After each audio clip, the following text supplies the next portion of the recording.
Good morning, my name's Alexander Hernandez, and today I'm going to show you my PowerPoint presentation about the necklace by Guy De Maupassant. I hope you enjoy. The necklace by Guy De Maupassant. This is the PowerPoint from Alexander Hernandez from the group 10-2. Author, Guy De Maupassant. The author's complete name is Henry Rene Albert Guy De Maupassant. He was born August 5th of 1850 and died on July 6th of 1893. He was a 19th century French author, remembered as a master of the short story form, as well as a representative of the naturalist school who changed human lives, destinies, social forces, in the disillusioned and often pessimistic terms. Although Maupassant wrote on a wide variety based of topics, the major recurring themes in his short stories are war, prostitution, and madness. His story usually have irony, personification, and usually teaches you a lesson. The setting of the necklace.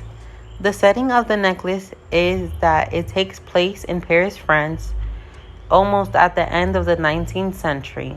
The setting is important because, as you will see in the further slides, it uses the setting to reflect on the character and development of the main character, who is Mathilde Loisel. The genre is short story. Time. To be exact, the necklace was taken in 1884, and that's the date of the story. Characters. The story centers on Mathilde Loisel has always dreamt of being rich, and she is self-conscious about her middle-class status. She borrows Madame Forestier's necklace to wear to a ball, but loses it, then spends the next decade working to pay off the replacement, sacrificing her beauty and youth. Yet did she know that the necklace was fake, with fake diamonds, and she thought it was real. Monsieur Loisel is Mathilde's husband and a government clerk. He procures the invitation to the ball for Mathilde and helps to pay off the debt. Madame Forestier is Mathilde's wealthy friend who lent her the necklace and later pittingly reveals that it was fake. Direct characterization of Madame Loisel.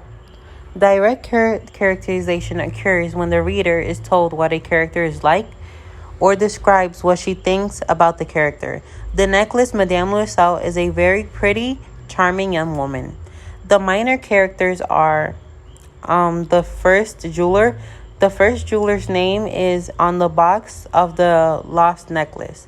The second jeweler he is the jeweler in which Loisel finds an identical to the lost necklace. The second jeweler is the one that she replaces the necklace with, instead of admitting that she lost it. The protagonist in the story is Mathilde Loisel. She has been blessed with physical beauty, but not with the lifestyle that she has yearned for, and she feels deeply discontented with her lot in life, and that she's not in a higher social class, even though she deserves to be, and she believes she wants to, but she's still stuck in the middle social class since she married a clerk. Antagonist in the necklace. The antagonist is also Mathilde herself. While Mathilde is the protagonist of the story, facing the conflict of a life she despises, it is her own attitude of never being satisfied that ultimately leads to her downfall. Conflict number 1. Character versus self.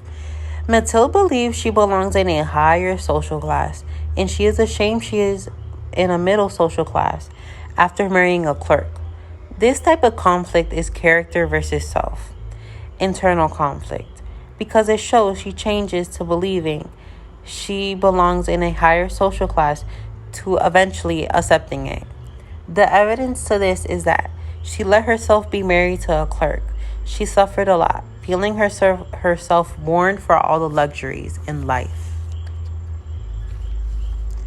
Conflict number 2, character versus society. This is showed by the fact that the main character, Mathilde, feels that she is born into a low standard of living and struggles to be in a higher social class that she belongs in, with all the luxuries and everything that she deserves. Conflict number 3, character versus self. When Mathilde loses the necklace, she struggles with herself and is too proud to admit that she had lost the necklace. And if she had summed up the courage to admit to Madame Forestier that she had lost the necklace, her life would have gone much differently. Honesty is the best policy. She should have just been sincere with her friend and told her that, oh, I lost your necklace. What can I do to repay you? And her friend would have told her, it's just fake. It cost me 500 francs. It's fine. It's not real diamonds.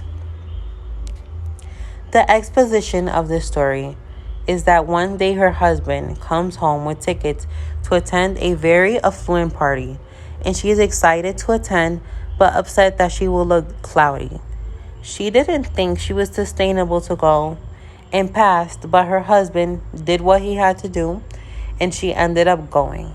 Mathilde herself feels sad and disappointed about her social class. She wishes she were a rich and high society woman. She is not happy with the life she has now. The rising action of this story. One day, Mr. Loisel went home and told his wife he had received an invitation to a party or ball. But Mathilde refused it immediately because she had nothing to wear, she had no dress, and she had no jewelry to wear. He bought her a dress with some money he had been saving up for a while. In addition, Mathilde went to her friend's house to borrow a necklace to look good for the party, pretending to be someone she's not. Once Mathilde arrived at the ball, she was the prettiest of them all. She left at 4 o'clock in the morning. This is an example of how she struggles with her image. She wants to look like the perfect one in this high-class society. Once the couple got home after a long night, Mathilde touched her neck, and Mathilde realized the necklace was gone. They were looking for the necklace for days, but they couldn't find it. They decided to buy a new necklace to replace it for 36,000 francs. The climax of the story. The climax of the necklace, at which Madame Loisel realizes that the necklace she borrowed is gone. The conflict ends up with her borrowing the necklace to pretend she is something she is not. She and her husband spent 10 years, a decade, trying to pay off the debt for the necklace. This shows us how much love Mr. Loisel has for Mathilde to help her pay off her debt. When he could have just left her, or that could have just been her problem, he loved her and helped her through those moments. The following action. Madame and Mr. Loisel looked for a similar necklace. After these 10 years, Mathilde lost her beauty and youth. Even though beauty is on the inside, Mathilde was so old, even her friend, Madame Forestier, didn't recognize her in the park. The resolution of the story of the necklace is when finally Mathilde and her husband paid all her debts. But Madame Loisel was not the same. She had aged a decade and was no longer a pretty woman or young. One day she saw Madame Forestier at the park and told her what she did in order to pay for the necklace. Madame Forestier laughed and told her that the necklace was 500 francs and that it was fake. It wasn't real diamonds. Instead of Mathilde being sincere with her friend, telling her that she lost the necklace, she wouldn't have gone through those 10 years of working in order to get those 36,000 francs in order to buy a real necklace. If she would have been sincere, her friend would have told her that it was fake and that it was only 500 francs. Irony. There's two types. There's plenty types of irony in this story. The first one I want to talk about, it's dramatic irony. The irony in this story is Mathilde spent years, a decade, paying off a replacement for what was actually a worthless necklace. It's just one instance of irony evident in the necklace. Also ironic is the fact that Mathilde's beauty, which had been her only valued asset, disappears as a result of her labor for the necklace. Madame Frontier did not check the box when Mathilde gave it back, meaning that the necklace had no value, because if it did, she would have checked the box and she would have told her, oh wait, this isn't my necklace, it's real or not, and stuff like that. The second irony, Monsieur Louiseau hands Mathilde the ball invitation. We would expect that she would be excited for this event, since she always thought that she deserved to be a part of this high-class society, and she never accepted that she was a part of the middle-class society. This is substantial irony, since she worries not only for the correct clothing and jewelry, and this made Mathilde tell her husband to give the invitation to someone else that is more suitable for the occasion. I didn't see this coming, at least, that Mathilde, instead, she had an offer to go to this ball for only high-class people and she denies it. That just doesn't sound like her. Mathilde always talks about how she deserves to be in a high-class society she was made for, that she was supposed to be born into this high-class society instead of the middle class. She was made for all these luxuries in life, but when she gets the chance, she doesn't accept it because she has nothing to wear. This takes us back to the second conflict, character versus society. How hard artificial things can affect a person's decision. As we can see, these are two images of different Frances. As we can see in the coin, that's what they usually used in the 19th century. That's 100 Frances from 1889. And as we can see, the bills that are more modern. The theme of the necklace. Well, we can see it through the necklace, which brought conflict during the whole story.